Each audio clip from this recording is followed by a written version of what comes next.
Hey, Nick Upton here with Franchise Times. We're here at the Restaurant Finance and Development Conference.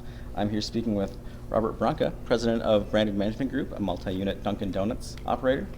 So, it's quite a family affair that you guys have. How many Dunkin Donuts do you have among the family these days? Over 800 at this point. It's been a long road. Several of the first generation in our family were some of the founding franchisees. For example, my father-in-law, John Batista, owns the first ever franchise Dunkin. The first Dunkin is in Quincy, Massachusetts, but the first one they ever franchised is in Worcester, Massachusetts, which is part of our network now. So it's been over 40 years that our family has been in the business. So. That's fantastic. And are you planning on diversifying beyond Dunkin?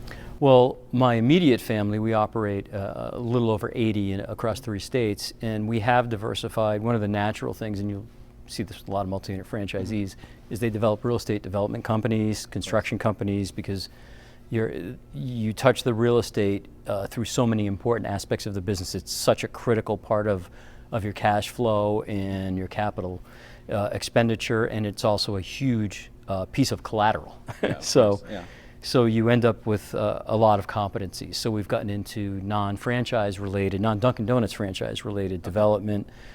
We've started some non-franchised independent restaurant concepts, and we've gotten into a sheet metal fabrication manufacturing business. So we make exhaust hoods, ductwork, stainless steel tables, millwork, restaurant equipment essentially, specialized restaurant equipment. It's very small, and we started it because our supplier went out of business, so we did it as a cost-saving measure, but by accident it turned into a real business. So we've had to expand it and hire more people. So that's been a good success story for us.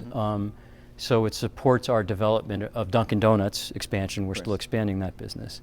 It allows us to help other franchisees because we don't need to make a living from that business. So our prices are lower than some of the competitors. So it's grown somewhat organically, sort of behind our backs. Yeah. but it's a good problem to have. Wonderful. Yeah. So that's quite a little family empire there. How are you priming the next generation, or are they going to be in the system? Well, that's part of why we continue to grow. I don't know if they'll be in the system, but I certainly like to provide them with the opportunity.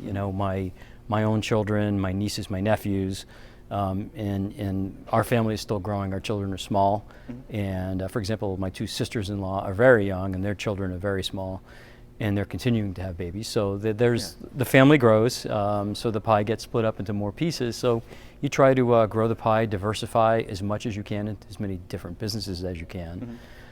Make what hopefully are wise investments in other people's businesses, so that you can expand your portfolio and lower your risk across it. Wonderful. Well, yeah. We're here at the Restaurant Finance and Development Conference. Thanks so much for taking the time to speak with us. My pleasure. Enjoy the rest of the conference. Thank you.